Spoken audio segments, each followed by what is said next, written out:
You've been looking pretty good these last few weeks, man. Yeah, I got a secret stash of the stuff from the mail. Oh, Yeah, you got the Caldera Lab stuff too, huh? I did get it. Dude, this is some great stuff, man. It's a 3-product regimen. You can go to their website and check the third-party results yourself. You don't have to believe Ray or I, but we've both been using it. It's great stuff. The 3-product regimen of the good, the base layer, and the clean slate. People who have used it are experiencing smoother and healthier looking skin. It's really great stuff. Go over to calderalab.com and use promo code Deluxe for 20% off. This is a great deal, Ray. Yeah, look good, feel good, live good. That's what I always say. Absolutely. calderalab.com. Use promo code Deluxe for 20% off of your entire order. This podcast is part of the Deluxe Edition Network.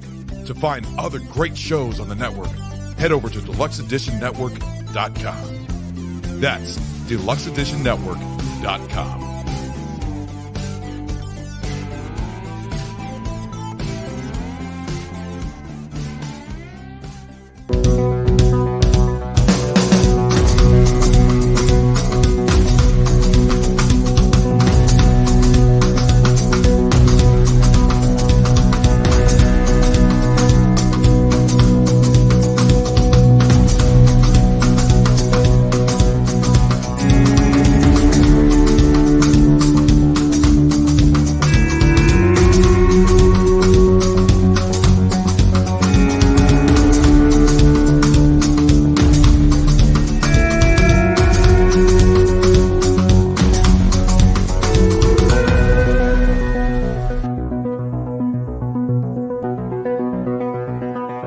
Hello and welcome to another episode of Deluxe Edition. I am your host, Casey Shearer. Joining me, as always, the artist formerly known as Lester Rhubarb, L. Ray Sexton. What's going on, Casey? Not too much, buddy. How are you? Having a great day today. We have to at one point think of something different to say and act No, like no, we don't. We don't have to change a goddamn thing. Ray and I have just been talking for the last 2 hours, and then we always pretend like we've just seen each other for the first time at the intro.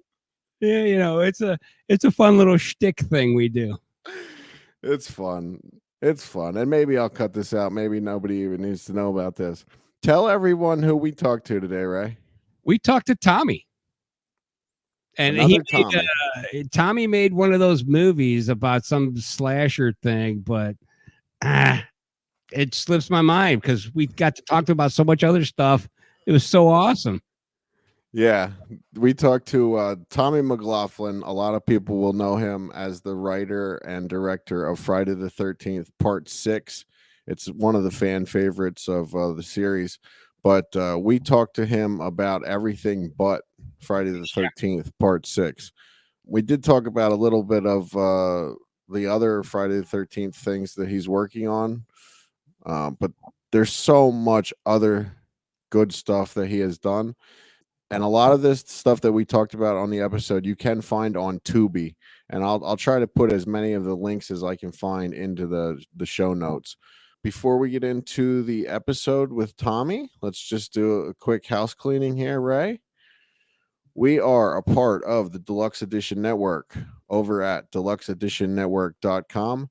You can find the podcasts of the month over there, Horsing Around and The Real Drunks.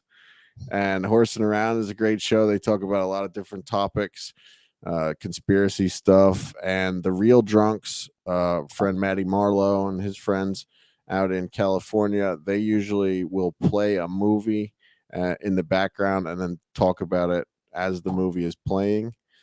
So check them out, deluxeeditionnetwork.com. You can find all of our previous shows over at deluxeedition.show. And let's see, you can find Ray taking care of the Instagram duties over on Deluxe Edition Pod. A lot of stuff going on over there. Check it out daily.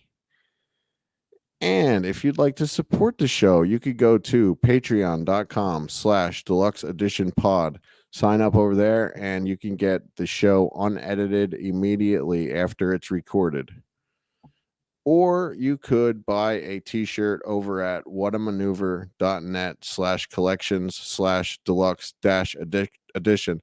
And those are the official shirts. If you'd like a bootleg, Ray's going to tell you where you can get that right now. That's right. I'm looking into getting more bootleg merchandise for the deluxe edition going over at T Public, where if you look up 10 Cent Beer Night Podcast, you can get bootleg shit of deluxe edition. You can get tank tops. You can get mugs. Fuck, you can get a notebook. You could get a notebook and then you can write like notes about our show. Like, I love this episode on March, whatever. It was one of my favorites. And you could write down all kinds of shit in that notebook. And on the front, it'll say deluxe edition with the logo. Yeah. Or maybe it'll have another bootleg logo that I'm working on. Casey doesn't know what the fuck I do over there. I have no idea what Ray is working on. He keeps it very secretive. But yeah, definitely check our T Public site, or check Ray's T Public site out. I think I'm going to be starting one as well for the deluxe edition. We'll have an official bootleg merchandise. Yeah, we need some official T Public stuff because I don't even know where my money goes when I sell this shit. This thing's so bootleg, even I don't get the money. Go check it out. We're having a lot of fun over here on Deluxe Edition. Please tell your friends, rank us, rate us, leave reviews anywhere that you can do so. Spotify, Good Pods, Apple Pods. Come on YouTube, leave some comments. Yep. Tell your friends. It's the only way we're gonna grow this thing. Yeah. And if you're on Instagram, share our post with everyone. You can steal them.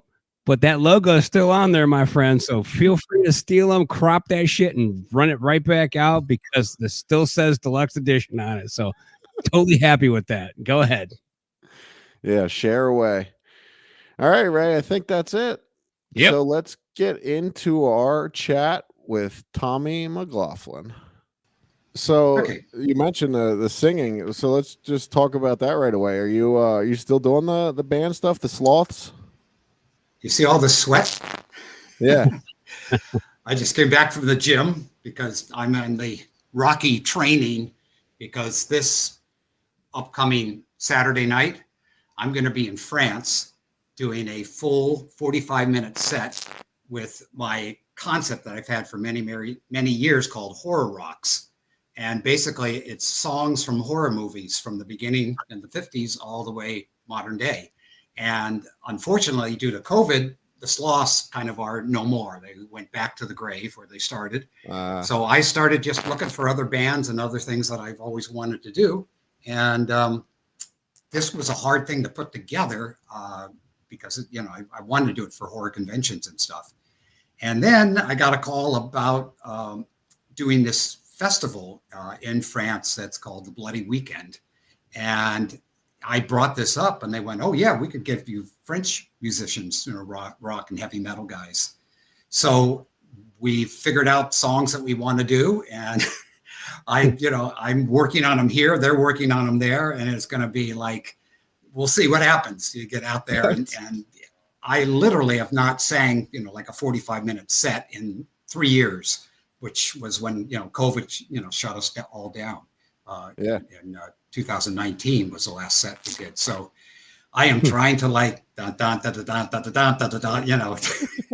myself ready for this because I don't stop once I start with this performing thing. I'm all over the stage and doing all kinds of crazy shit. And then, as I said, these are songs that are all things I haven't really done live. Kind of like just sang along to. What songs are we talking about here from like the 50s and 60s? We're talking about Pet Cemetery. We're talking about Highway to Hell. We're talking about The Man Behind the Mask from somebody's film. Talking about, God, what else is in that? Teenage Frankenstein, we're also going to do from the film. And People Are Strange from Lost Boys. So it's all that. Yeah, I mean, my big broad thing is 50s all the way through. This For this crowd, we're going a little more metal, types of stuff. I think that's a great idea. I thought so too. But, the hard thing is just getting them to want to pay, to fly 4 to 5 musicians out, to do these things. And, but I think once we get a reputation, it'll be much easier, to be recommended. So the band that you're meeting, that you're going to France to play with, you haven't met them in person yet? Nope. And they're all from different bands. The drummer, I guess, is fairly well known. He's got a band that's, I don't know, have 4 or 5 albums called. It's a great name. That is, and I just went right out of my head. It's like something vomit. God, I'm blanking right now. But it's like, when I heard it, I went, okay, that's always going to be interesting. Other guys, I'm not sure what bands there are, but no, there has not been a single word exchanged. And if I did, it would have to be in French. So I need a translator. Oh, wow. So you haven't even practiced together like over Zoom or anything like that? Like anything? You can't. I mean, that was my hope, but because of the distance, it's there's going to be a lag. So we can't really be in sync. They can send me the recording. I can sing, to that and send it back. It's probably about the best we're going to do. Wow.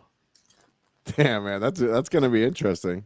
Are you excited? You excited for that? Or I mean, it's like I'm very excited because I love performing. I love getting out there in front of people and not even in front of them, like off the stage, in with the people. There's just something about breaking that fourth wall and really getting everybody, into it. I mean, like we're going to do, we're not going to take it. So with all the rioting and shit going on over there right now, it should push a button, I would think. Maybe not. I don't know. These are the horror people, so I don't know if they think the same as those people out on the streets out there now.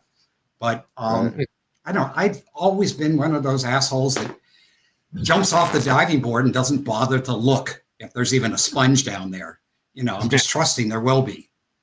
So I'm hoping it doesn't crash and burn. I hope something comes out of it that's going to be fun for the crowd. And I'm gonna to do my best to prep and get my shit together here. Is it for like a horror convention? Is it going to be at a convention? Yeah, this is a fairly well-known. Well, it's a festival more than a convention. From what they tell me, it's like don't bring a lot of merch. The French don't buy merch. It's like. If you got some pictures and stuff, a very, very low minimum is all they're going to pay. It's not like the enormous exorbitant prices that, people are charging fans, here for autographs and pictures and stuff. And I've always felt guilty regardless about signing things and getting paid for it. It just feels like, this is like a joy to, meet the people and things, but there's a lot of people that's their whole livelihood. So you can't go in there and give shit away when they're going, hey, now they're getting mad at me because I'm charging.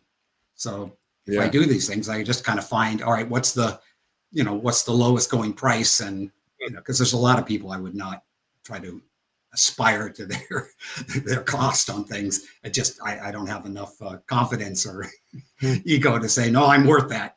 You could go out in the parking lot and just sign whatever the fuck you want and say fuck everybody else, not charge anything. You probably could. You wouldn't have a table. You're selling shit out there. You know who did that? I went to I guess it was a Monster Palooza, and which was here in Burbank, and Robert Blake was out in front of it signing shit. I don't know if he was getting money, but it was right after he got off. And I kind of went, well, it's sad. I mean, he was such a star at one point. And of course, he got himself into a whole lot of trouble. But I mean, it's like there's been some that I've gone to. And if people catch me, like in the hallways and the elevator, they had like some party at a water park that was inside the hotel. And yeah, I was signing stuff for free then because you didn't have everybody else around, they just, came up and asked.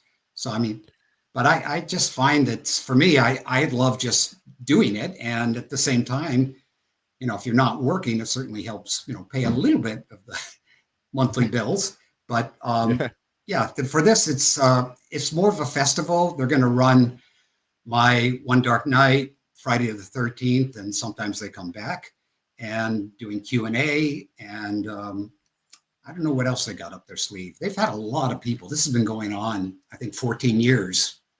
So this is a, ongoing thing. And they've had a lot of really cool people.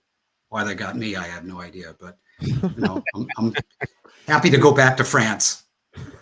You're an interesting man. That's why. So you mentioned a few things that I wanted to talk about there. So let's talk about the convention stuff. One of the guys that made a lot of money at conventions was somebody that you worked with on One Dark Night, Adam West. Mm-hmm. What was it like working with him? And maybe tell us a little bit, because you studied EST, and that kind of led to the writing of One Dark Night then, right? Well, technically it wasn't EST. That was sort of the big kind of offshoot of things that Scientology teaches. And they started these seminars, I guess, and classes. Since I didn't do it, I really can't comment on it. But what I did do was something that was called Playground, which was an offshoot of that. And anybody that gets into this stuff, it's obviously money, and they come up with some sort of amount to teach you these things that are basically, mind science things.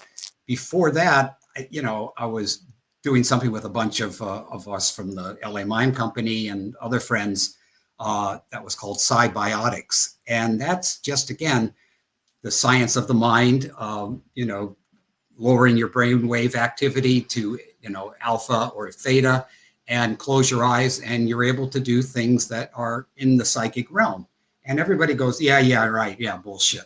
And I'm telling you, my hand to God, that's where it came from. All the Friday the 13th, all the One Dark Night stuff was that ability to sit there and, spin a toothpick one direction in a cup of water and then the other direction, and they have somebody give you something like a watch or a ring or whatever, and you just think you're just making up stuff. I see a woman, brown hair, gray on the bottom, and you start describing this person, and you open your eyes, and this other person is like, I can't believe that you just described my mother. Are you kidding? I mean, so yes, my mother's watch. So, I mean, I don't know. All I'm saying is we did a lot of stuff that we were quite amazed we had the ability to do. And these are truck drivers and, housewives and all that. And at the end of this week of these classes and stuff, we all got up and performed anything we've ever wanted to do. You suddenly have the confidence to get up there in front of people, which is sort of the graduating class that, that's the last thing you get to do is go up and do something you always wanted to do. So it had a lot of effect. But there's a strange thing with us human beings that after you accomplish something, you go, what do I do with it? Am I going to get, make money on this or whatever? We're such a capitalistic world. It's like, yeah, it's cool. It's neat. I can do that. I can do a headstand. What am I going to do with it?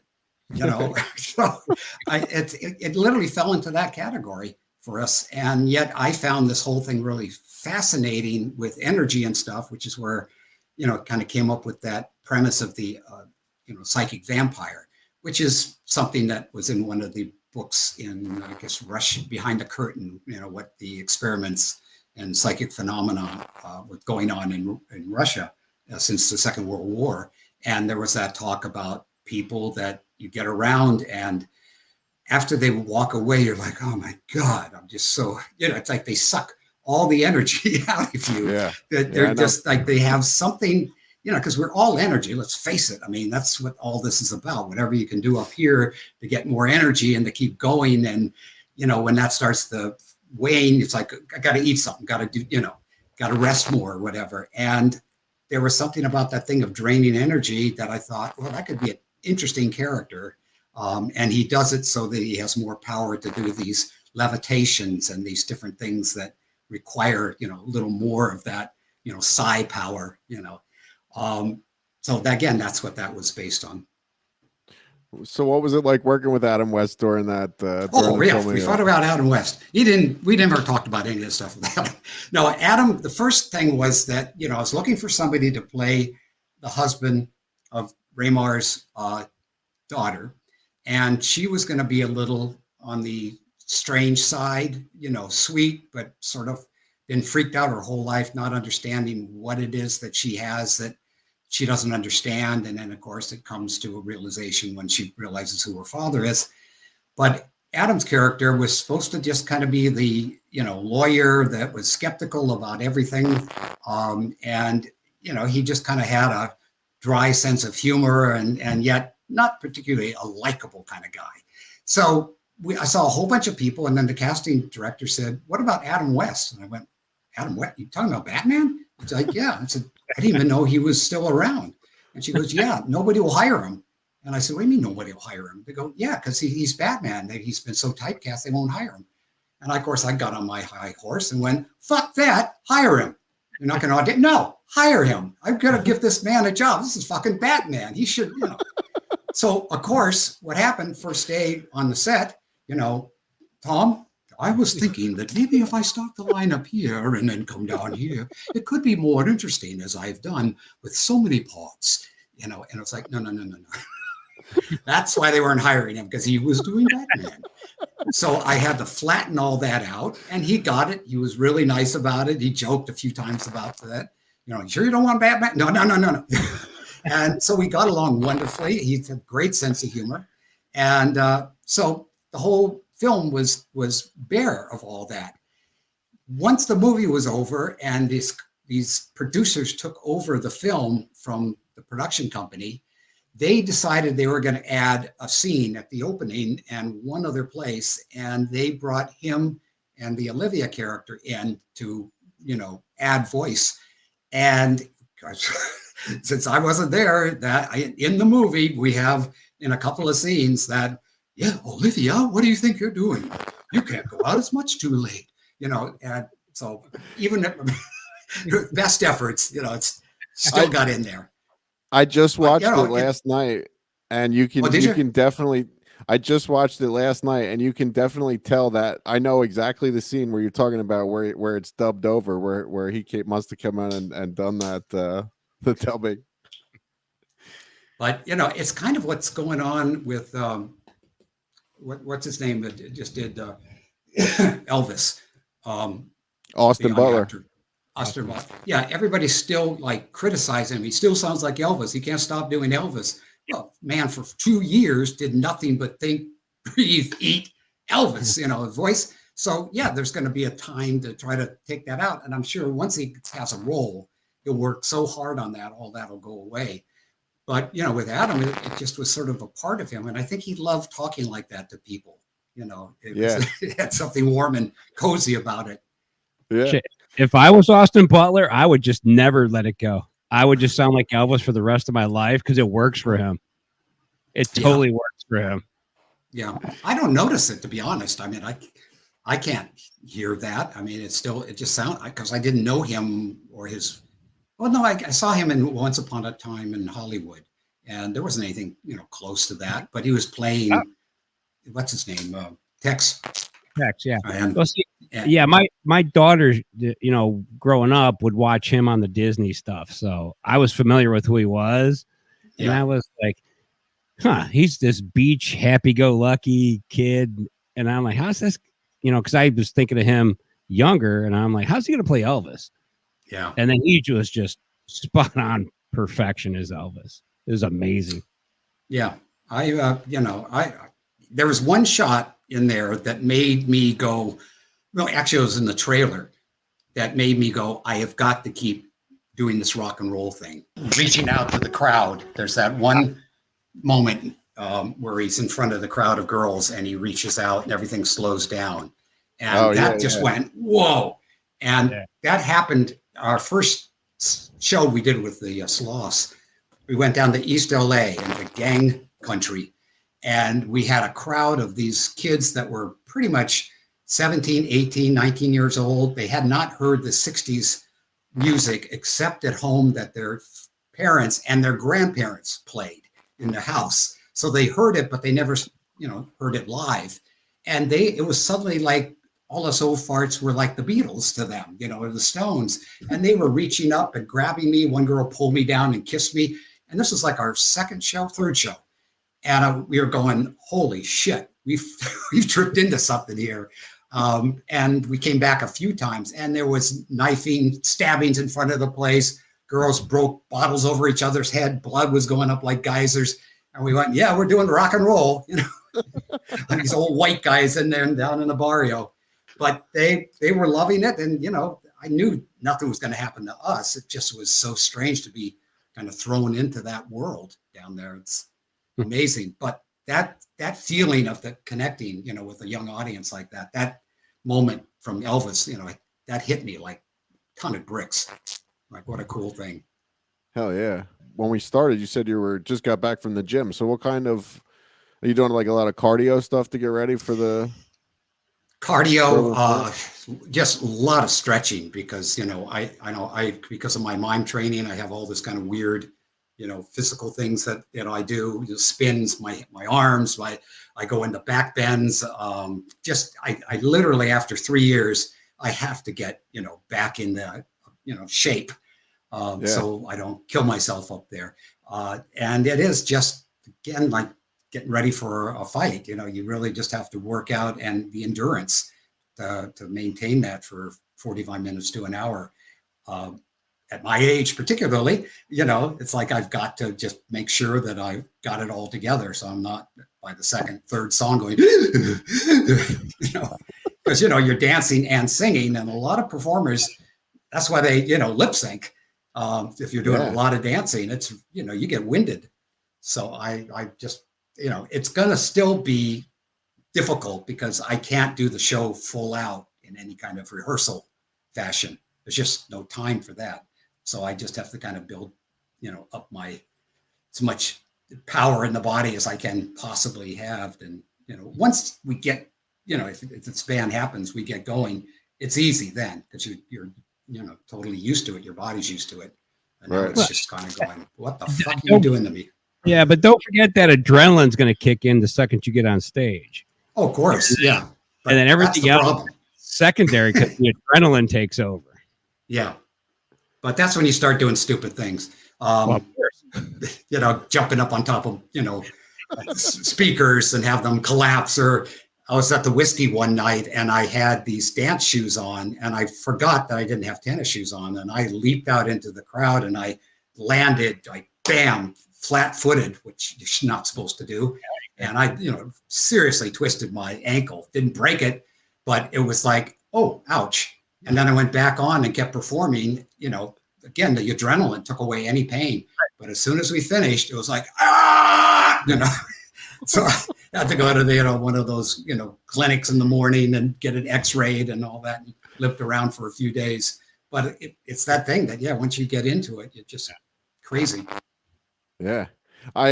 We recently had this ex-Marine on, and he's now a special forces guy, and he runs this Warhorse Athletics it's an online program. And I decided to get in shape also. And I couldn't even get through the first week of all of his training. I did these squats, and I also climb ladders for a living. Like, it's just one ladder once a day, but I could barely make it up the ladder the next day after I did these squats. Like I was like, holy shit, I probably shouldn't have started training on an ex-Marines program. All right. So I want to go back to the beginning here. When you were a kid, your father took you to see Peter Lorre's body, right? And I have the Beast with 5 Fingers written down. I'm not sure why I wrote that down, but do you think that maybe that might be sort of why you became a little obsessed with death, or at that young age? Because you also have a thing now that you've been doing recently called the Cemetery Man. If you could talk a little bit about that too. Yeah, I can't really answer what that connection truly is, where it came from exactly. But I know prior to seeing Peter Lorre, part of the reason my dad felt it was okay to do this, because he did this movie, Casbah, with Peter Lorre. So he talked to him and things. So he felt not close, but he felt like, okay, he's gone on, and this is an opportunity to say goodbye to somebody that he did a movie with, and drag me along because he knew I was into this stuff. It was all watching those Universal horror movies and things I was obsessed with.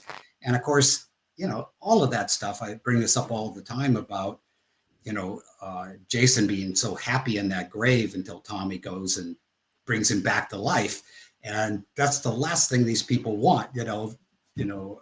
Frankenstein says, love dead, hate living, and Dracula, to be dead must be glorious. And of course, the Wolfman would love to be taken out of his misery. I would guess the Mummy too, being dragged up. Who the hell wants to get into this when they're nice and peaceful and quiet there?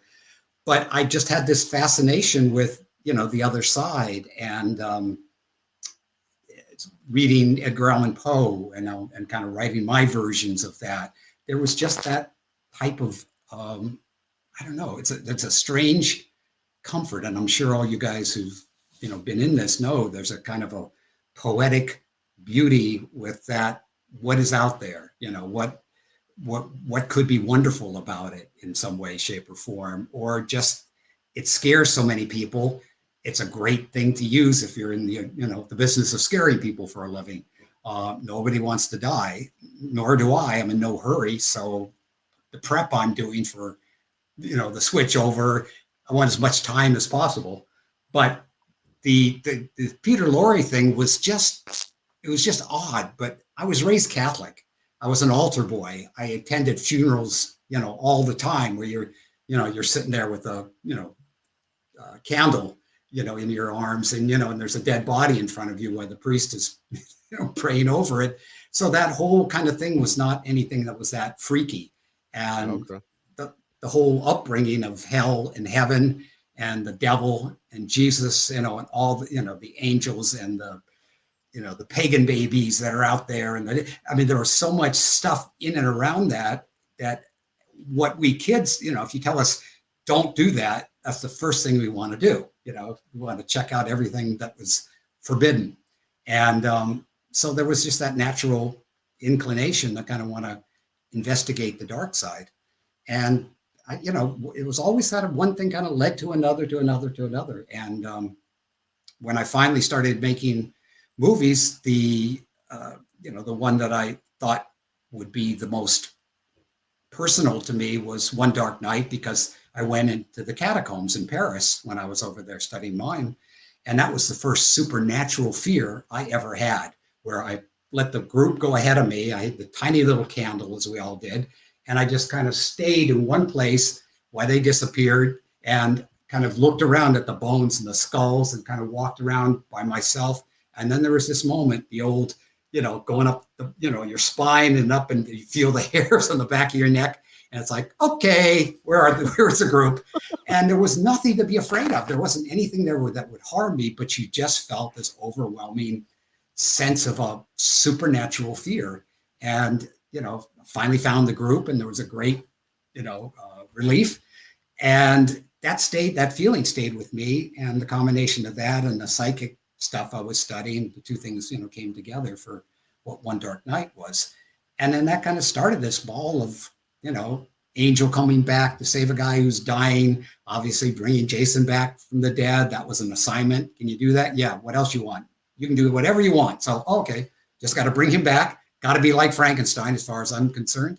And, sometimes they come back. The next thing, with the teens coming back, it just kind of, one thing after the other kind of was in that realm of, crossing over and bringing something back. Why I have the Beast with Five Fingers written down. That must have been significant to you also, because you put that. I remember there was a line in One Dark Night about that. This is like the Peter Lorre movie, the Beast with Five Fingers. Hand gets him. Yeah. So why? I'm not sure why I wrote that down, but what? That was my favorite Peter Lorre movie. and it was on TV a lot when I was growing up. It must have been cheap to run it, or it's in public domain or something. Like It's a Wonderful Life. That's why It's a Wonderful Life became a hit, because they let the copyright go and everybody that had a TV station across America could run It's a Wonderful Life for free, which they did. And people started seeing it. And that is how it became kind of the Christmas classic that it is now. It was a huge bomb when he did it. And nobody wanted happiness after World War II. They were all dealing with the pains and stuff. But now it's like, certainly still my favorite movie of all time. But the Peter Lorre one, that sort of gave me the chance to work on the voice and, as a kid and, freak out people, come up behind him and, I love you, and, so I just had a great affinity for him before my dad took me to go see him. And now, my crypt is literally 2 paces from, his ashes, in the cemetery. So we're neighbors. And then, Joey Ramone is out there. Johnny Ramone is out there, and in that cemetery, as well as Dee Dee Ramone, and so many people. It's kind of like a very kind of cool place to be staying for eternity, for the long run there. It's like, I'm not moving once I get there. That's it. I'll come to you, but. Something else I wanted to talk about. You were directed by John Frankenheimer in The Prophecy, and you said that you suggested something to him twice, and the second time that you did that, he took you aside and said, "Don't ever do that in front of everyone again. Just come to me personally." Now, you've been a director for many years now. I'm sure that has happened to you already. Right? So how did you handle it? How did you handle it? I kind of handled it the same way John did, except, I welcome people to do that. I mean, once I get comfortable with the crew and the cast and everything, and I said, look, I'm the director, and yes, anything that goes wrong is my fault, but then anything that goes right is also my fault, And if you give me something good, I will give you full credit for it, not on the screen, but anybody in hearing distance. If you come up with a good idea, I said, I am open to things. And for some reason, people then don't do it. And every so often you get, like I had one time the caterer, I was doing Date with an Angel. He says, I got a funny idea. And people go, shut up. I said, no. I want to go hear what the funny idea is. And sure enough, what he told me, I used. And for the rest of the shoot, it'd go, where's the man with the great idea? There he is, and he spoiled everybody with the catering and things after that. He felt like a hero. So to me, it really was worth, asking. John was like, I think he just thought, I was a kid with so much energy and excitement that he just had to say, well, look, I'm going to use the idea, but from now on, protocol is to talk to me privately. But I don't think if I did John, can I talk to you about something? It's like, what is it? I don't think he would be that open, but I think it's just being nice about it. But I always believe that, it's a team, it's a family. Why not? Unless it's like absolutely, drives you crazy because somebody's going, oh, I got an idea, then I got to ask somebody else, just tell them no, because I've already said it like 8 times.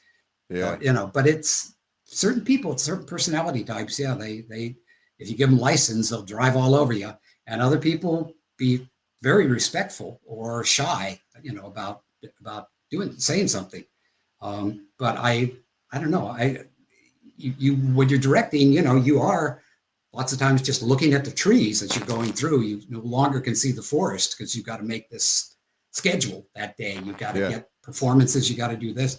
You hopefully have a producer who's standing back looking at the forest and telling you, do you think you really need this? And it's like, why are you saying that?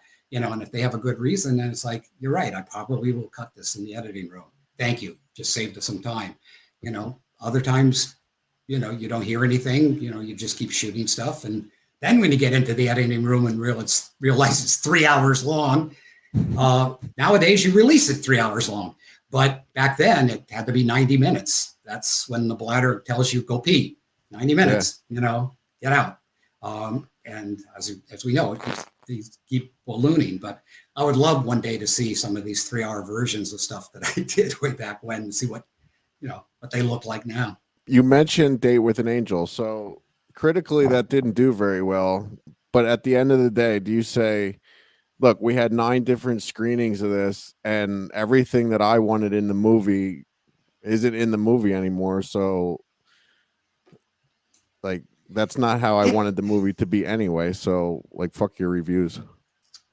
Well, the problem was, more than anything else, is when I first started taking that script around, there was no Splash, there was no Mannequin, there was no E.T. even.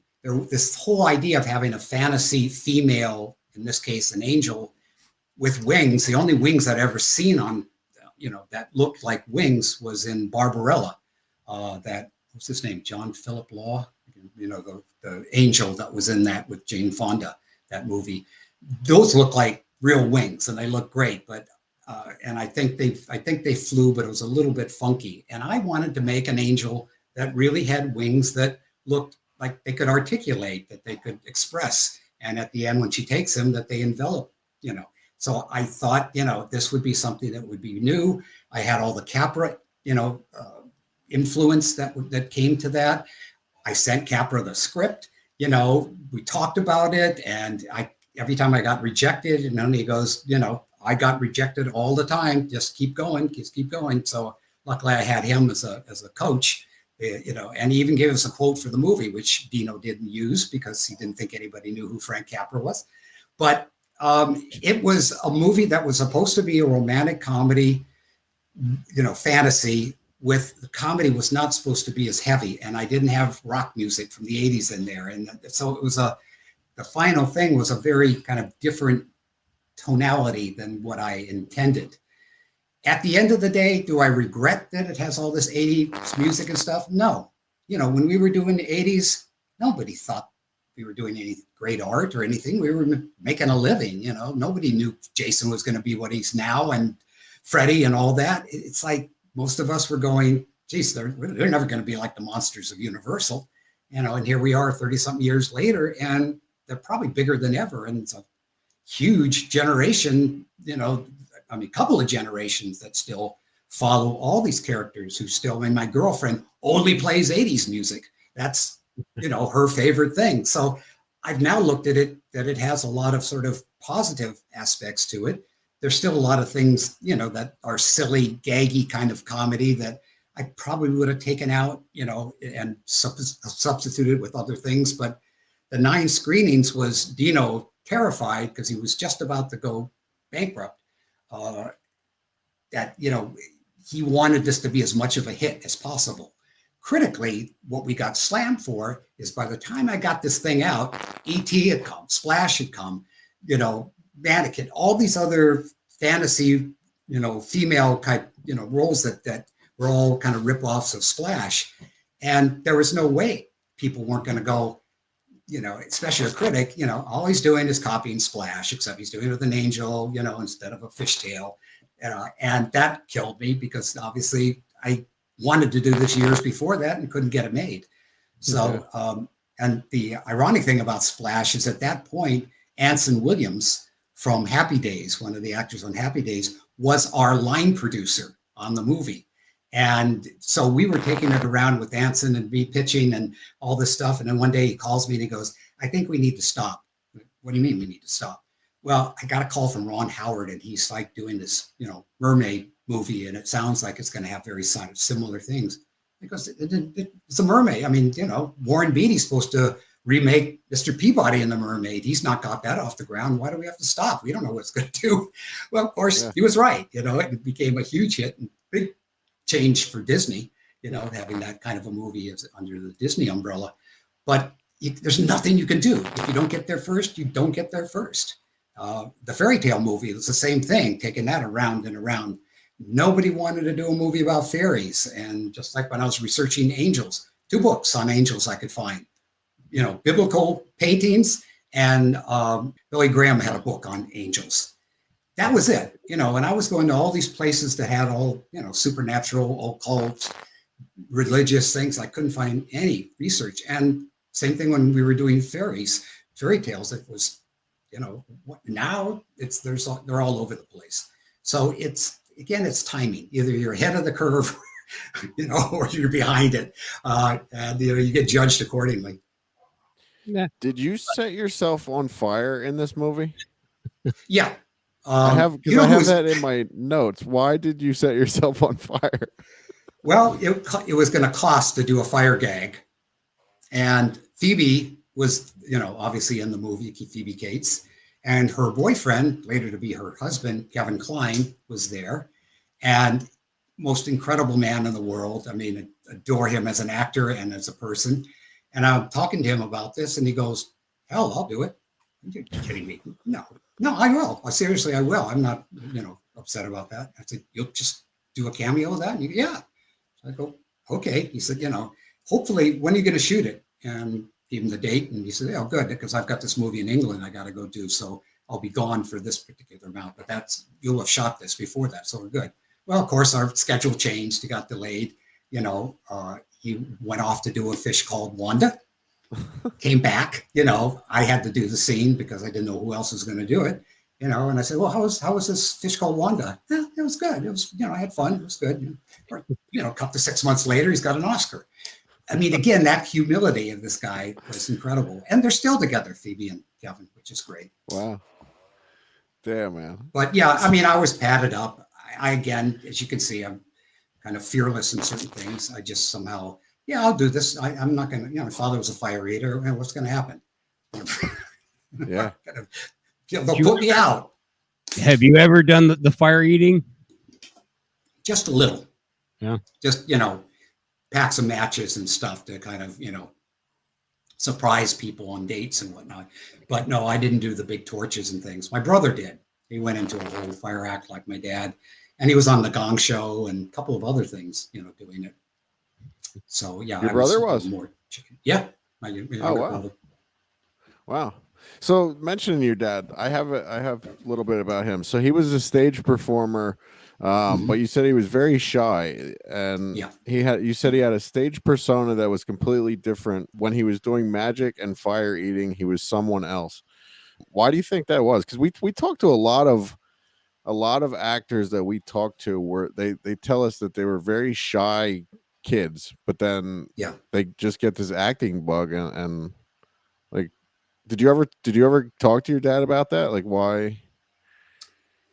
Not specifically on that, because I don't know why I didn't think to ask about that. But when I go back and kind of look at some of these old tapes, watching him perform, and this goes with everybody. And I remember way early on when the Stones, were really, really, the most popular thing past the Beatles and everything, and they're talking to Jagger, and he was saying how Mick Jagger on stage is not who he is. That's, a performance. That's a character that he does, with all the moves and all that stuff. Obviously, he's got to stay in shape, and he's not stopped staying in shape. So he could go and do this show in Paris without any problem. But this is, again, for all of us, you sort of retreat into this other persona that is not you, so it gives you freedom. Putting a mask on gives people a lot of freedom, which is why the Jason mask is so popular at Halloween. Put it on, we don't know who you are, you can get away with shit. But yeah, he had a kind of almost a W.C. Fields type of voice that he was doing when he performed magic and stuff. And then this strange kind of comic character voice that was part of it. That I don't know where he pulled that from, but he was a different person, when he did that. And I think that's kind of was what really made him feel free and happy, because he was in that universe. People were laughing, and, he gets to get out of his own skin. I always found that interesting because I was like the same way as a kid. I was a pretty shy kid and like an introvert. And then after high school, I went into pro wrestling, and like you're in front of, and I only did it for a couple years, but you're coming out and it's just you and another guy out there in front of, we weren't wrestling in front of like WrestleMania crowds and stuff, but it's Yeah. like maybe 50 or 100 people, but still it's, I was a different person out there. It's Yeah. just, it's No, always you have to fascinating. be.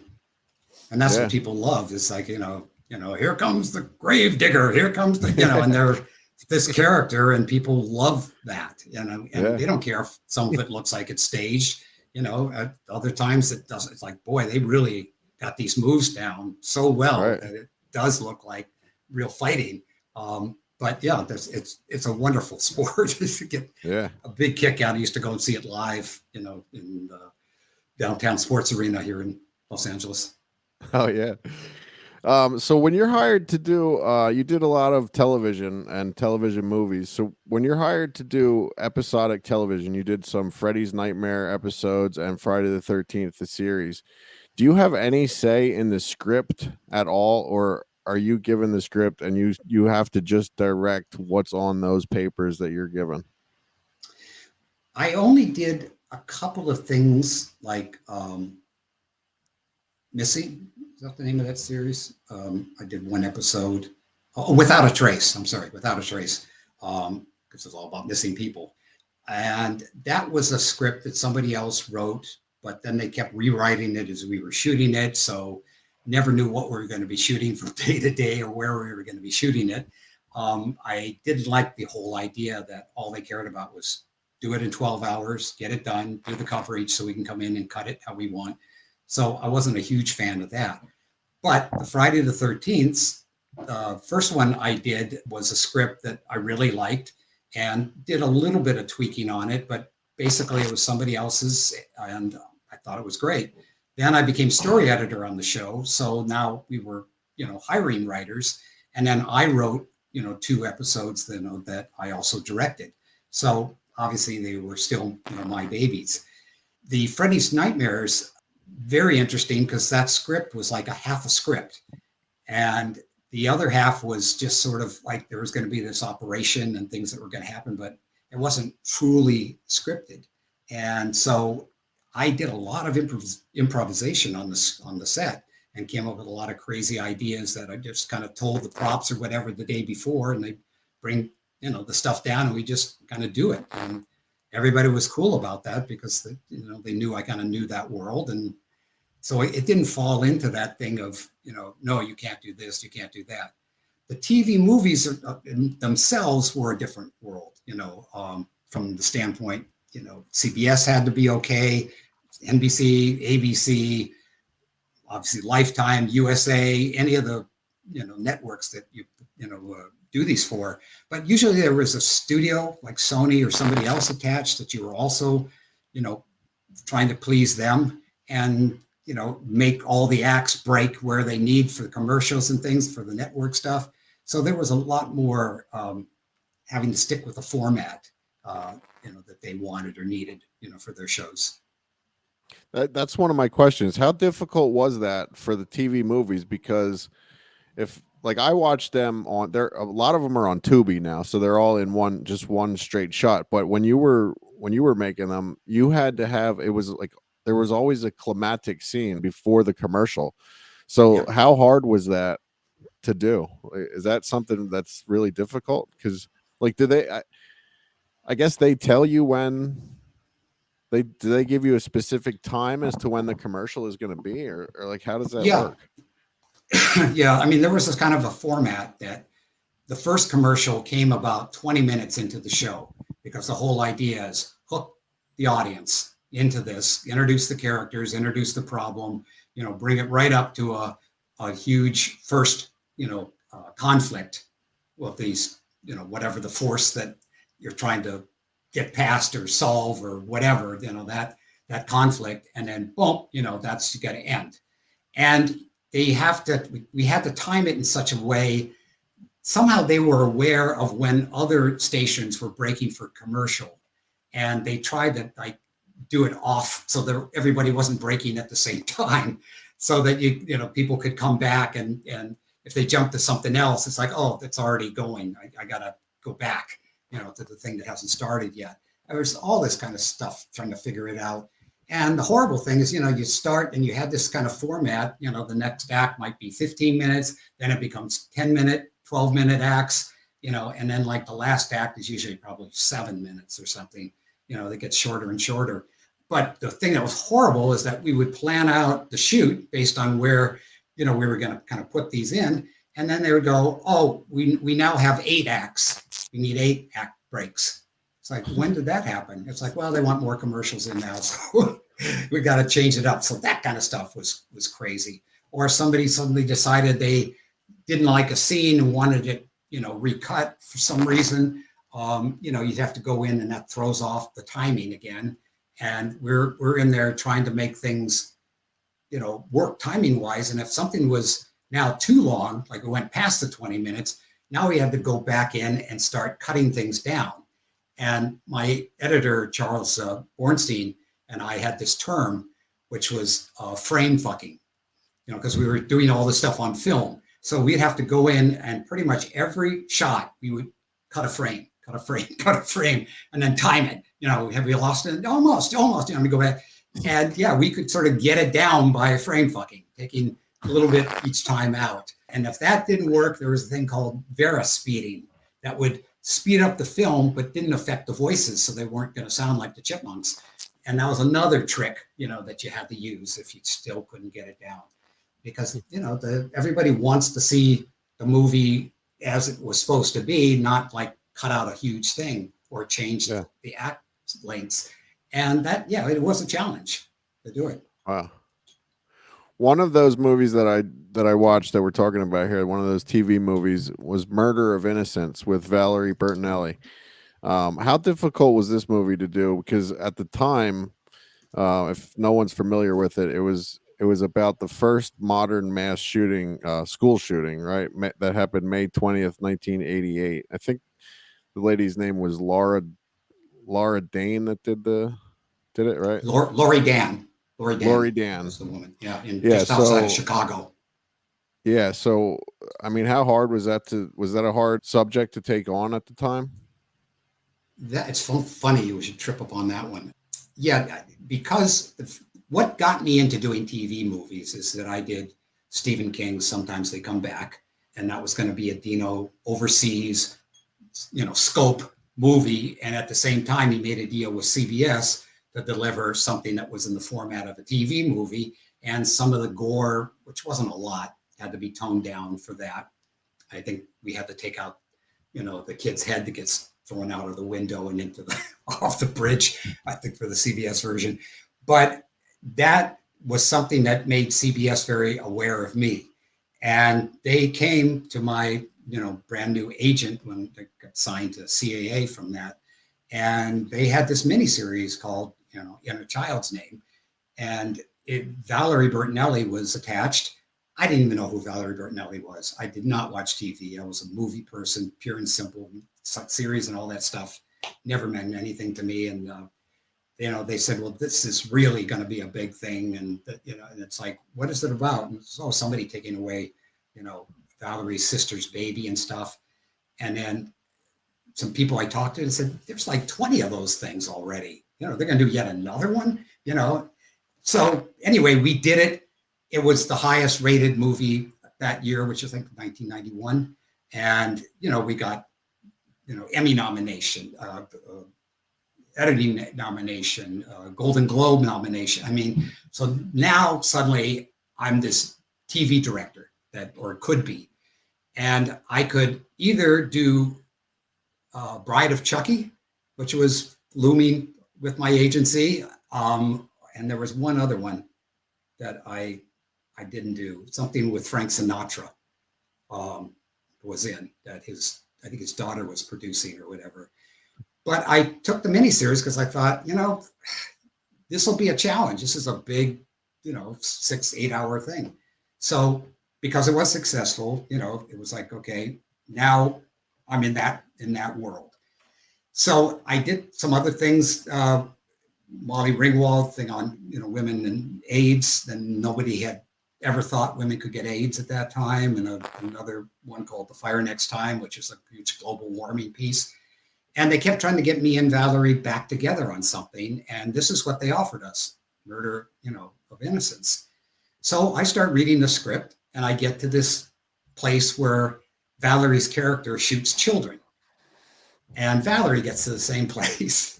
She put down the script. I put down the script. We called each other, and it's like, what do you think? It's like, I was really loving it. And then it got to that. And we both had kids. She had Wolfie, and I had 2 children. And it was like, I can't do this. Well, they campaigned for us for the longest time, trying to get us onto that. But we just felt we couldn't morally do this. And it was also right around the time of the McMartin, situation and all that was going on. And it just was too much taboo.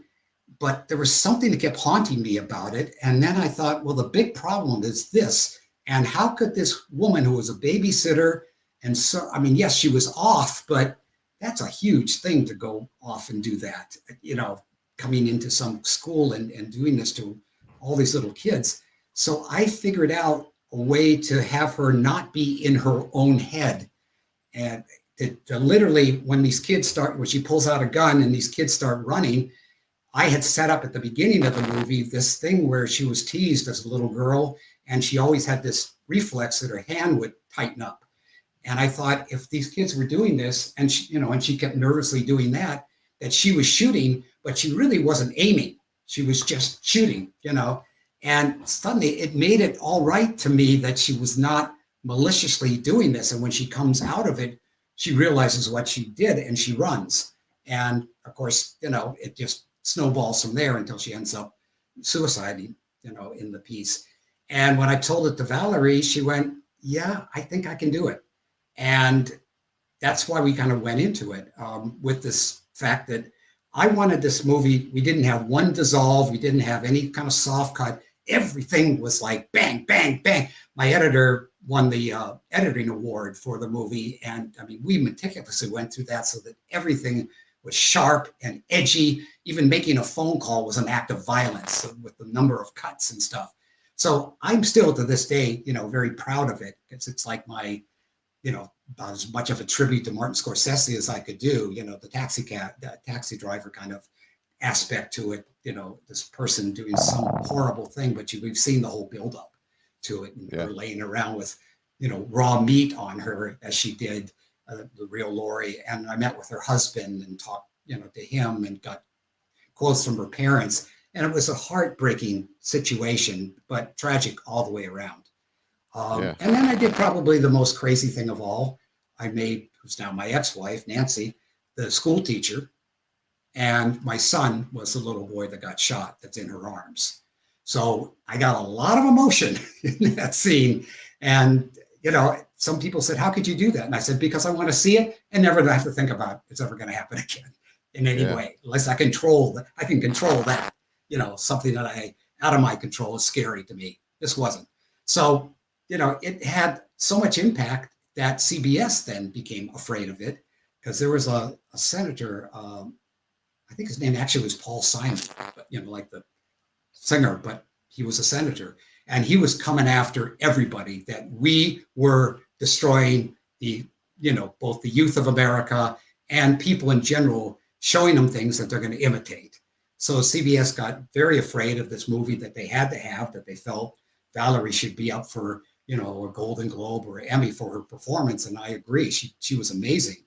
And they put it on Wednesday night and didn't do like any publicity for it. They just, put it, kind of under the rug. And that really was painful, because it took so long to get it done.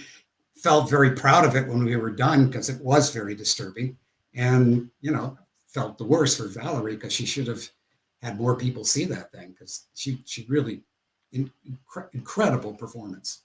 Yeah, it really is good. And it really, I'm surprised so you met her parents, the actual lady's parents? I didn't meet her parents. No, I got quotes from people. Oh, okay. All right. From her parents directly, certain things that weren't, actually, like released. At one point, I think she said something like, she's had a really hard life. Maybe it's best that she doesn't get out of this. And this is when she's in the school, and SWAT was all around, and stuff. And both of her parents did not know what to do with this girl. They thought it was cosmetic. She had a nose that they thought, maybe she's self-conscious. So they fixed her nose. They did some other cosmetic thing to her. And she was seeing 3 psychiatrists. All of them were giving her different drugs for different things. Schizophrenia, like whatever it was called, manic depression, which now is called bipolar, all this stuff. And this poor girl was just lost, just friggin' lost. And talking to her husband was the most,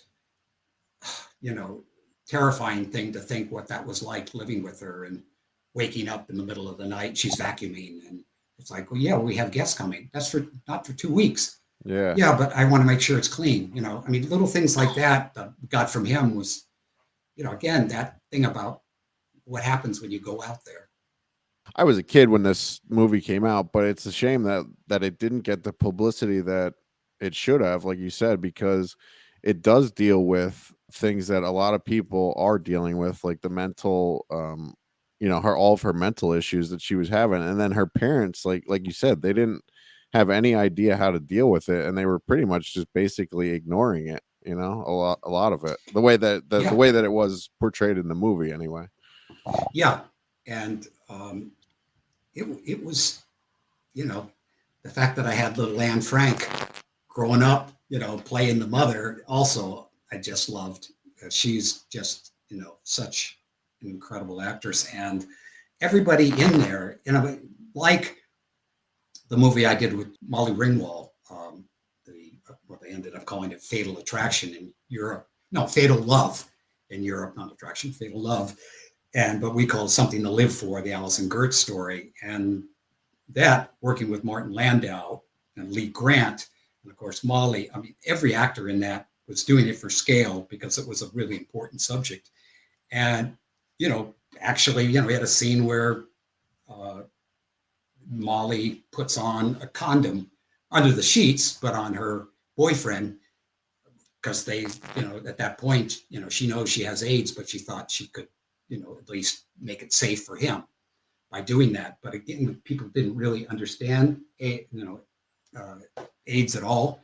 And it was followed with a scene of him in the bathroom, just scrubbing himself so hard, with soap and more and more soap, and she just watching this, like he's trying to scrub her off of him. Yeah. So there was just so many heartbreaking things in that piece. But again, it was one of those things where everybody was there for what the movie was about, and just, again, wonderful performances. I haven't seen that one yet, but I did read that you did meet the real lady in that too, Alison Gertz, right? And she said to you, like, thank you for telling my story, right? This is my legacy. Yeah. Thank you. And kissed me full on the mouth 2 months before that, 3 months before that. And I never in a million years would I kiss somebody that I knew had AIDS. But you finally got educated that there's no way, you're going to get it that way. It's a blood thing. And for me, that was an incredible moment, because when I thought about how many years of fear and how many people I knew personally that had died, and, just it was the curse, for the longest time, the gay curse. And then, of course, once women started getting it, it's like, oh my God, everybody better put a rubber on or two, because it's getting very scary, Yeah. Damn, man. All right. So I just have a few more things I want to talk to you about. I haven't finished it yet. I started watching Leave of Absence with Brian Dennehy. Tell us about working with him. Brian, he's such a great actor. Like, when I was a kid, Tommy Boy was a huge thing, a huge deal. Big Tom Callahan. Yeah. So what was it like working with Brian Dennehy? I idolized Brian. I mean, the one for me that really did it was Cocoon. Because he can be a great bad guy, and he can be a great, like, just man, like, just could kind of cut through everything. It's like, this is the way it's going to be. But Cocoon, he had this wonderful, warm heart. I did believe that he could be alien in that one moment when he pulls down his eye and it shines, and the way he looks afterwards with this smirk. And Never Cry Wolf, he had a small part in that, if you've ever seen that movie with Charlie Martin Smith, about, studying reindeer and in the winter. Just everything he did, he always brought something to. And this was a romantic movie that, Polly Bergen had carried around for years, that was based on Rex Harrison and shit, I would have to forget who the woman was. But it was two actresses that were well known. And one was dying, and he asked his wife, could he spend the rest of the time that she's dying with her and then come back, you know? And Paulie always thought this was a hell of a story. And of course, you know, he tries to come back. And in this case for the movie, it was Blythe Danner. It was another one that, you know, Blythe, like to me, walked on water. She just was another one of those incredible actresses. Was she the mom? Was she the mom? I have to stop you. Was she the mom in? Because I did start the movie. Was she the mom in Arrested Development? Is that who? No, I don't think so. Well, no. I know. Yeah, there was an actress. Her best friend in the movie was in Arrested Development. Yeah. And I'm blanking on her name, and I should know her. Because she's a good actress too. All right, I'm sorry. Sorry, I cut you off. That's all right. So I thought, you know, how's Brian going to be about this? But then I thought, well, this is real. I mean, this is a guy that, you know, that he's not an actor. That was what the story was originally. Then I just made him like an architect and kind of made things a little more, you know, unshow businessy. But Brian was very self-conscious about doing any of the, you know, makeout scenes or whatever, particularly with Jacqueline Bisset.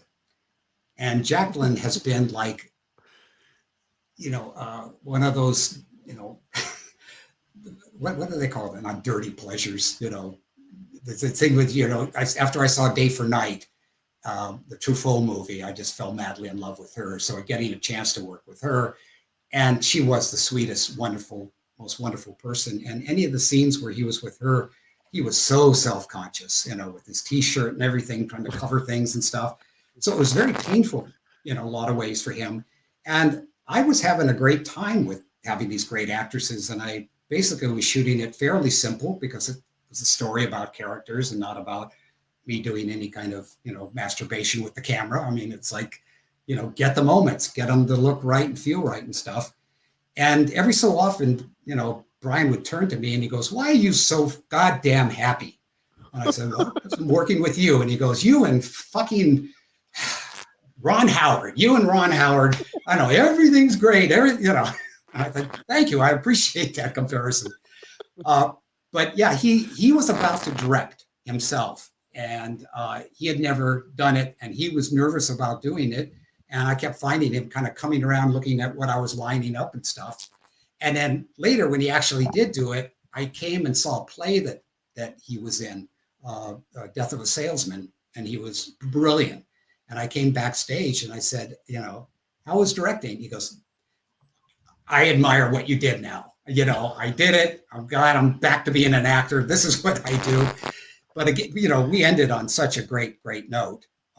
And that whole movie was crazy because the producers were shooting one movie with Valerie Bertonelli at night and then producing that. And then we were shooting during the day in same town, different cast, sharing the same art director, production designer. I mean, it was nuts, you know, how we were shooting all this. And then the day that we ended the movie, we were doing, at that point, it was a 26-hour day because we couldn't go another day, you know, so we just kept going from sundown, sun up, the sun down, and kept going. And finally, you know, we got everything, we wrapped. You know, the producers were going, "Well, this is costing me a fortune, but, you know, I guess it was good that we got through all of it." We leave the set. 2 hours later, a tornado came through, literally tore the roof off of the building that we were shooting in. So had we stopped and tried to come back the next day, everything would have been gone. So it was one of those very strange, you know, situations. I don't know how much it cost us to go over, but certainly to me, it was worth every penny. We've talked about this before on the show. He seems like there's certain actors that you can tell in real life that they're just a nice, like, person, that they're a good human. And he seems like that type of person, Brian Dennehy. Yeah. So talk about working with Kirk Douglas a little bit. You worked with Kirk Douglas in the boys or the Lies Boys Tell. Yeah. Kurt's like a chapter in a book. I mean, so many things to talk about with him. I don't even know kind of where to start. Obviously, as most people know, I mean, he is a legend, period. You know, he's a movie star with all the trimmings. You know, Kirk Douglas on the screen, you can't not look at him. And he has a strength about him and how he does things. And what I learned is that he is obsessed with the lines, how he's going to do something, so much so that, you know, we were all staying in some Comfort Inn or something in San Jose where we were shooting. And I'd get a call pretty much every morning at like 6 a.m. And, you know, Tom, Kirk, what are you doing? I guess I'm coming over and seeing you. Yes, I'll see you then. Boom, throw clothes on, go down to his hotel room and come in. And there's his wife kind of laying on the bed that was already made with a bunch of magazines and things that she was tearing out, stuff she wants to buy. And Kirk was pacing, you know, he's been up since 4, as he does. And he says, you know, I've got this idea for the scene today. And I just want to, you know, run it by you, see what you like, what you don't like. You know, you can tell me, I can, you know, be honest. And, you know, but I just want you to, you know, watch what I do.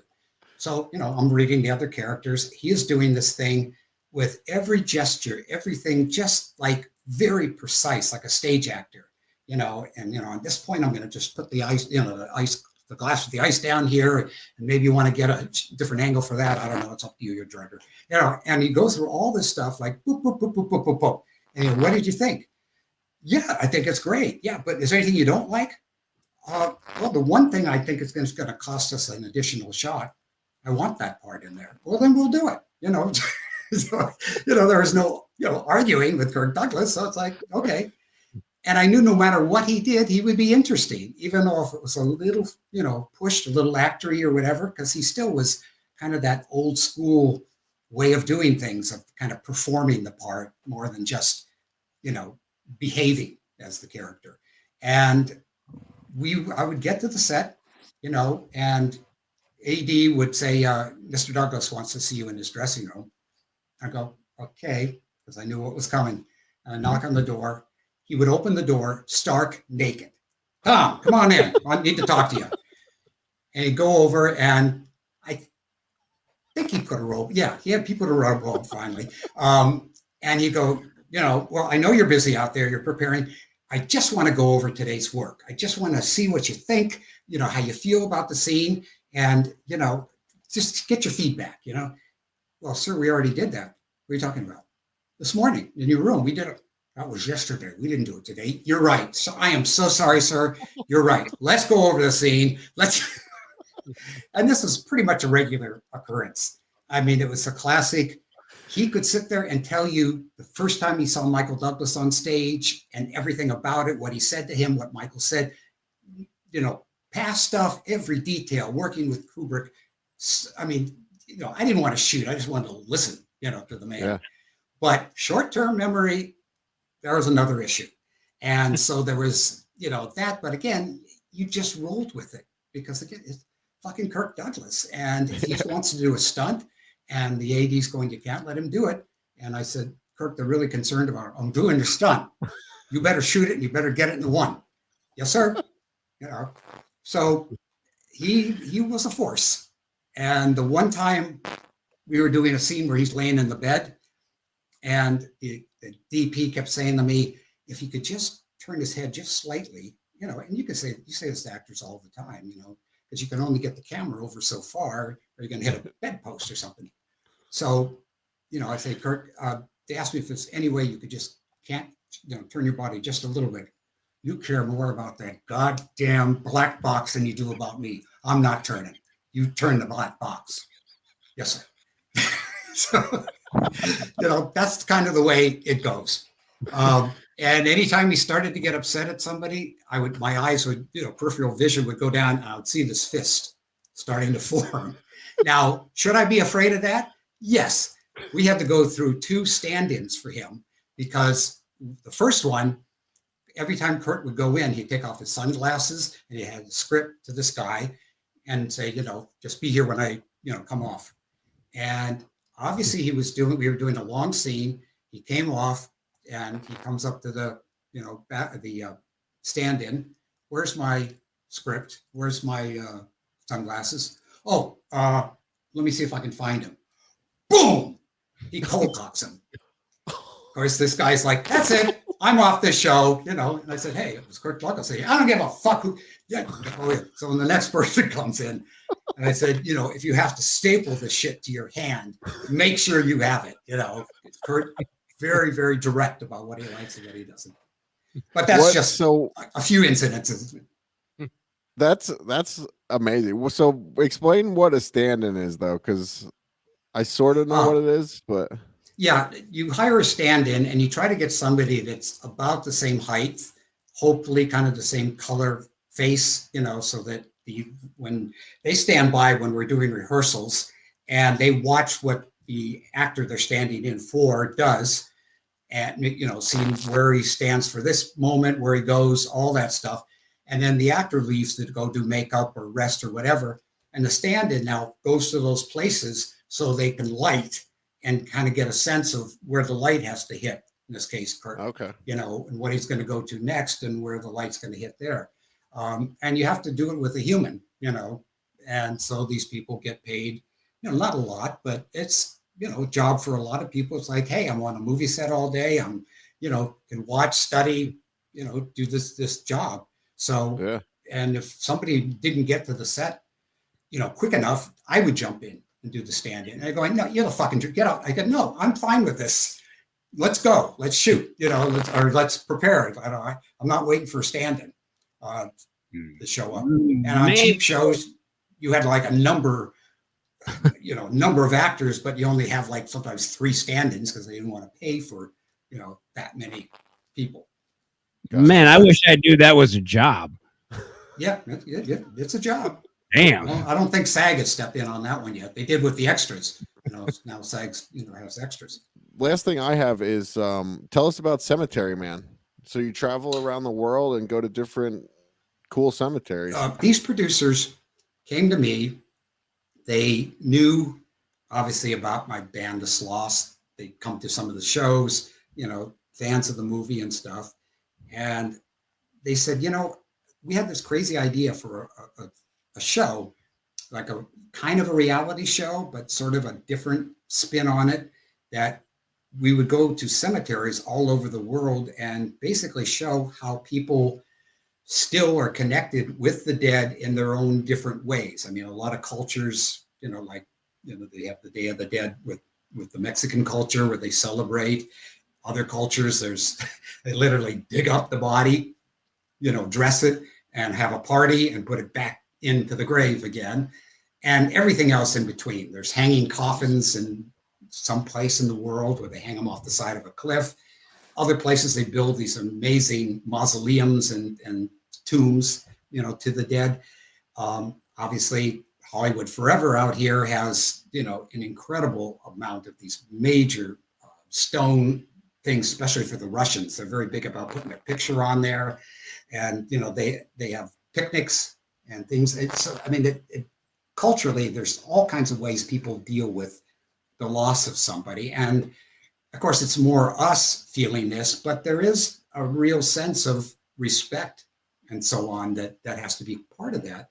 So they said, we were thinking, because you obviously have this crypt, you obviously plan to be in there one day, you obviously have a plan, what you're preparing for that day once you are in there, for the third act of your so-called life, if you call that life, the afterlife. We thought it would be great that you would host this thing. We would interview different people, like, Johnny Ramone's wife, who does these parties every year for Johnny at the cemetery, talking about him and obviously seeing where he's buried, and a number of different celebrities, as well as just people that have a loved one that did a lot of wonderful things that you would never hear about, except, now the family's bringing out kind of home movies and stuff, and we're kind of spotlighting certain people's lives who were wonderful, and this is how they're being, remembered. And there's kind of a a little bit of a dark humor for it, but not making fun or anything. Just trying not to make it too heavy and gloomy. So they said, let's, we want to do like a promo, like a 6-minute promo thing. And they shot this thing, and right in the middle of COVID, we were out in the cemetery with a drone going over and doing all the stuff. I'm driving this 1929 hearse that's at the place, and kind of setting up this whole world that, with me and visiting, I'm going to be in search of somebody that did what I want to do, if it's ever happened before, or, just how other people feel that they've communicated, or they're still trying to communicate, or whatever, because there's such a relationship with it. But the bottom line is, the biggest fear we all have is death. What if we could take some of that away? What if we could it's painful for us when we lose somebody, but what I have on my crypt stone is, to die must be an awfully big adventure, Peter Pan. And that's kind of the way I'm looking at it. I don't know what's going to happen, but wouldn't it be great if it's a great adventure? Wouldn't it be nice to know that there's something actually to look forward to? Don't want to break people's hearts, or people to go, fine, great, the guy's dead. Nothing I can do about that. But what I'm trying to set up is something that Houdini attempted to do, but I think he did it in the wrong way. They never went to the same place where he was to do these seances trying to reach him. My thing is that I'm putting a lot of positive energy. Every one of my birthdays in the last 10 years has been spent in front of my crypt with friends, fans, anybody who wants to come. And we talk about our lives. We don't talk about that. We don't talk about afraid of dying, anything. Just what's been going on with you in the last year or so. So it's all very life affirming. And from my belief system, we are filling that area with a lot of very positive things. It's this close to a party. I mean, somebody brought a cake once, and they set up 13 chairs. I mean, am I crazy? Absolutely. But does it work for me right now when I tell people about it and watch their faces? Are you kidding? It's like, no, I'm not, and I just actually believe that, 30 years ago, what the fuck is that? What are you telling me we can have what we're doing right now? Are you fucking kidding me? There's stuff that we can do with this that we have not tapped. To me, the psychic sciences are one of the biggest things we've got. It ain't ghosts, guys. It is not ghosts. It's residual energy that sticks around. And if OJ murdered, they tear that house down because people go in that area and they're terrified what they feel. Not everybody, but people who are sensitive. And there's a whole thing about, are you sensitive? You will pick up something audible, see something, smell something. I go in there and play the harmonica some days. I hope somebody goes, I swear to God, I heard a harmonica. Now, are they crazy? Well, they're not going to know I did that, but I'm telling certain people I did if that comes back as a report. So it is this, the show must go on attitude of mine that after I'm gone, I still want things to happen. But am I going to know about it? No. What am I going to get out of it? Right now is what I'm getting out of it, is this fun of setting all this up.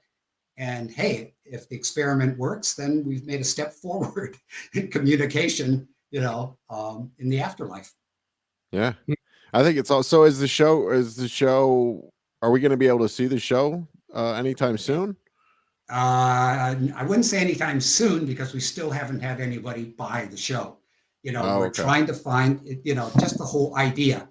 Show about death? Nah, and then people go, well, is it depressing? No, it's not depressing. How can it not be depressing? Because we're making it so that it's, the great things that happened in certain people's lives and how we miss them, and what they did. And, but it's still little, like Date with an Angel, like the fairies, we're unfortunately, the curve has not happened yet. So we're behind with this thing, I think, because we're running out of places to go for entertainment. There's so many shows and things. I can't go on, there's so much cable anymore. It's like, what the fuck should I watch? And people go, oh, you gotta see this. You gotta see. You see the thing on, on Shudder. There's like 40 things on Shudder I want to see. Yeah. What are you talking about? Yeah. So People ask me all the time about if I've seen something, and it's like I try to put as much research into this show as I can now. It's like I watched all of Tommy McLaughlin's shows this week and movies this week. I didn't have time for all the other shit that my friends are telling me about, you know? So, Tommy, this has been great, man. I'm going to hand it over to Ray. We do a little segment called Real Questions. Okay.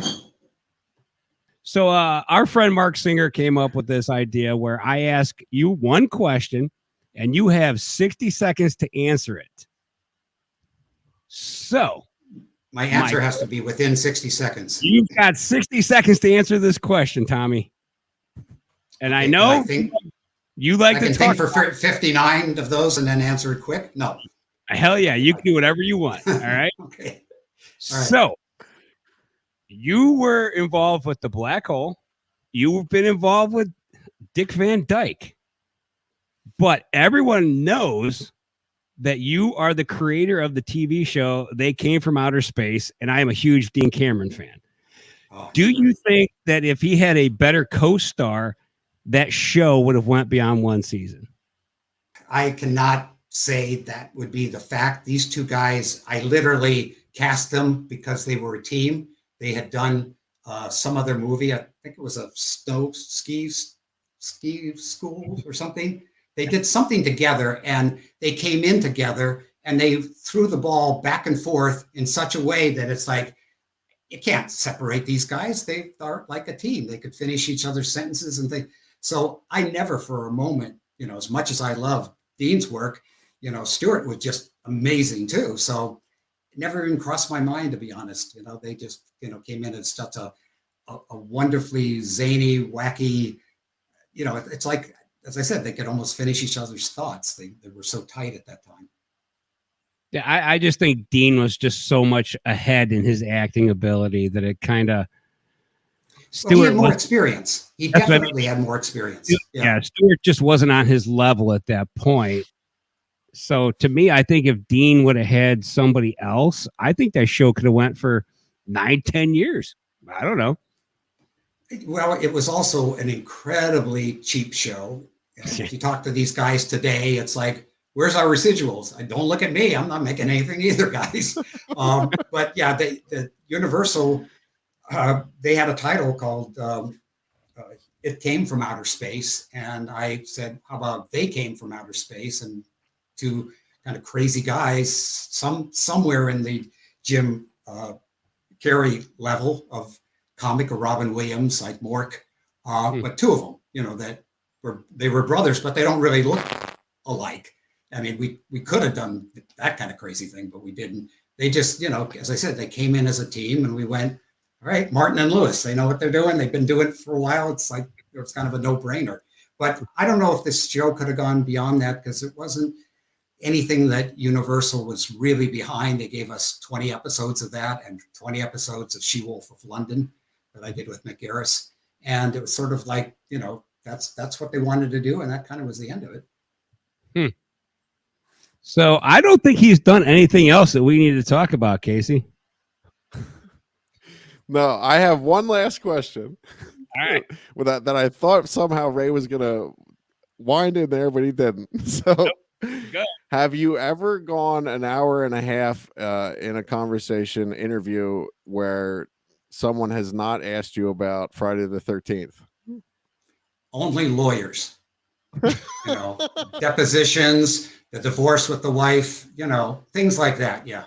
But anybody that's in the fan category, like you boys, somebody's got to ask something, or at least what's going on with those other projects that you have now that Crystal Lake is happening. And don't you have two scripts? One called Jason Never Dies and this, you know, Diary of Pamela Voorhees, which obviously you can't do now, brother, because they're going to be doing that. So yeah, I haven't given up on Jason Never Dies yet.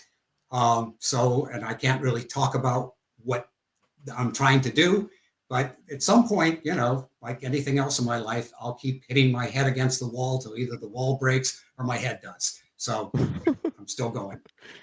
On Wikipedia, it says American writer known for Friday the 13th, Part 6. And I know at one time this did not sit well with you because you have done so many other things like we talked about here today.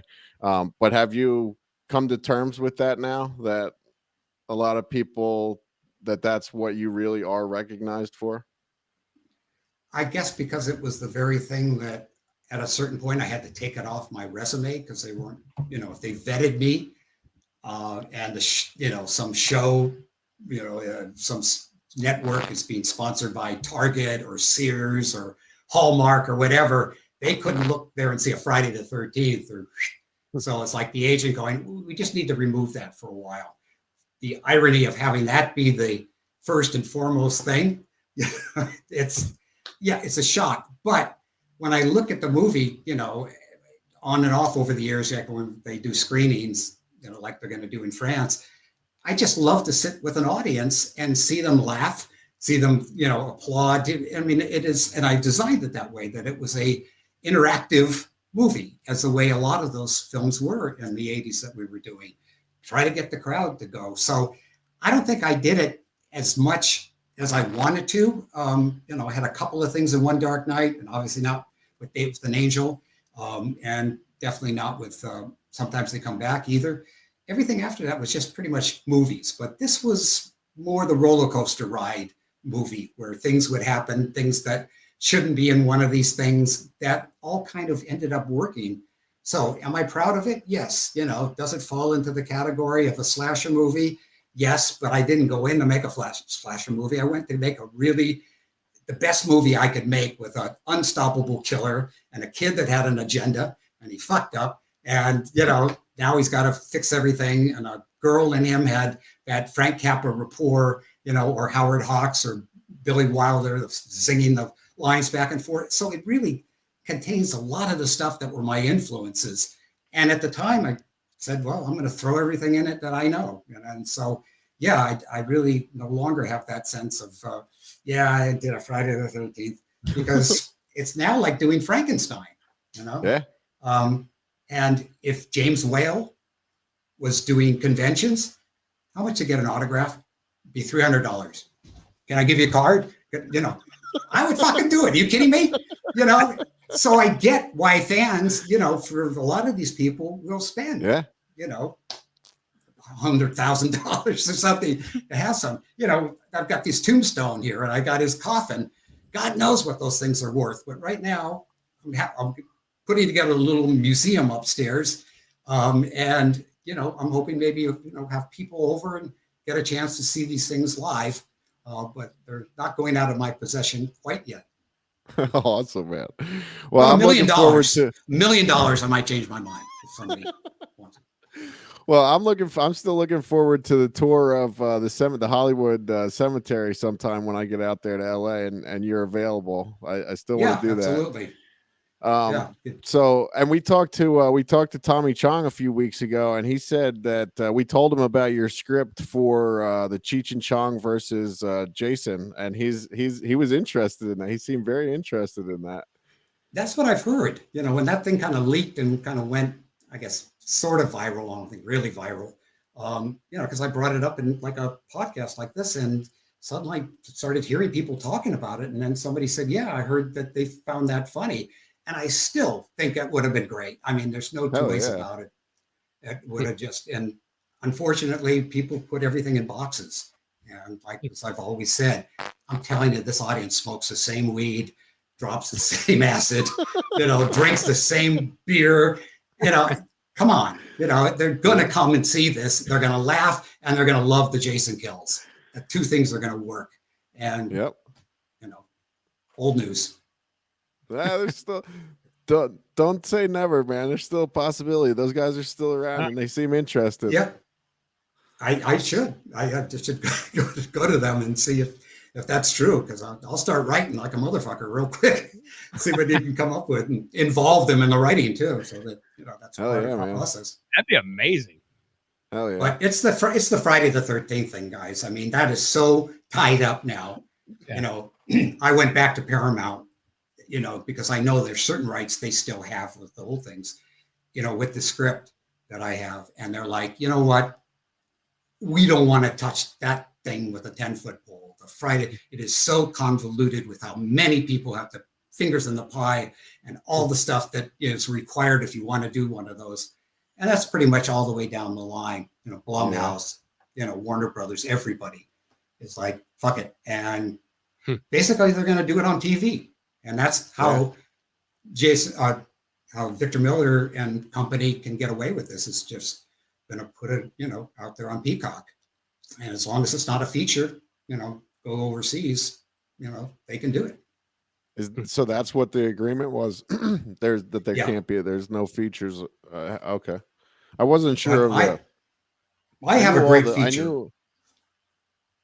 I got an incredible talking feature. About it the Pamela one? Is that the one that you're talking about? No, that one I can't do because they're obviously fulfilling that for over a period, and probably very similar to certain things I was going to do. But what we had come up with, James Sweet and James did Jason Rising, that fan film thing, some incredible stuff I really don't want to give away, to somebody and just say, here, you can use this idea, because I'm going to try to see if I can take it and turn it into something else. But the Jason Never Dies one with Jason in the snow, Thanksgiving, with a Catholic teenage girls and a nun and all women, one man, the man, and all the crazy stuff. So, it's not crazy and funny crazy, but just what can happen, putting it into that situation with something that harkens back to my Jason Lives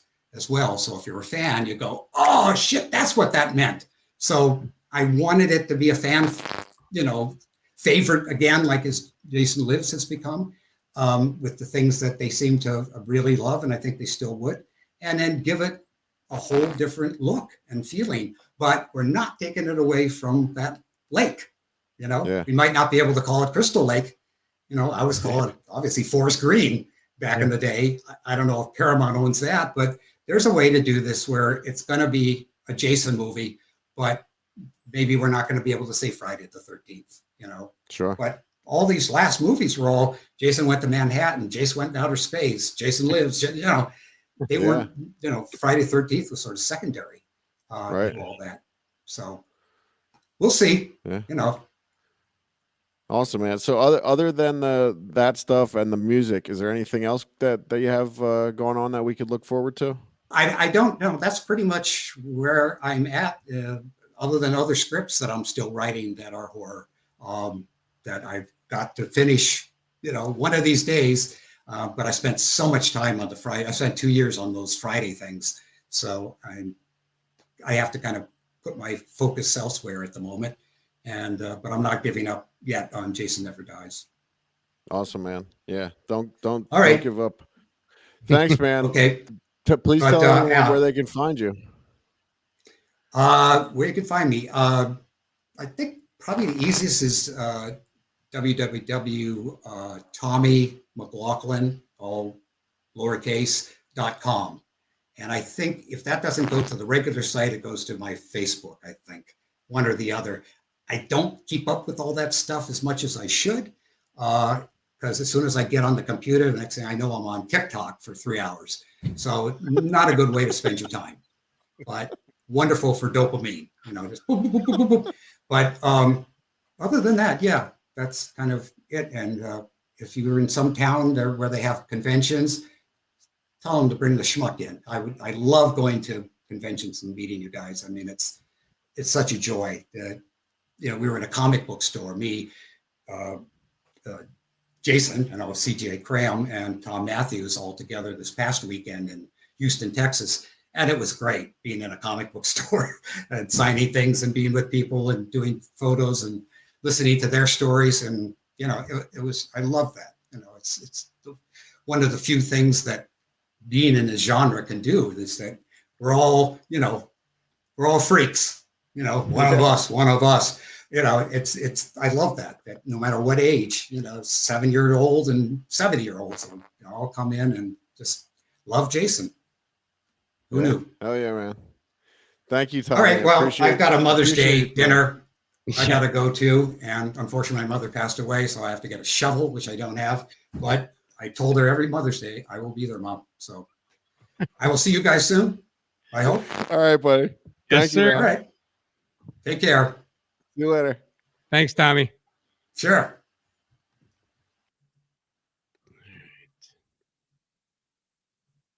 All right. All right. Time to go pee. Yes, sir. See you in a few. Yep.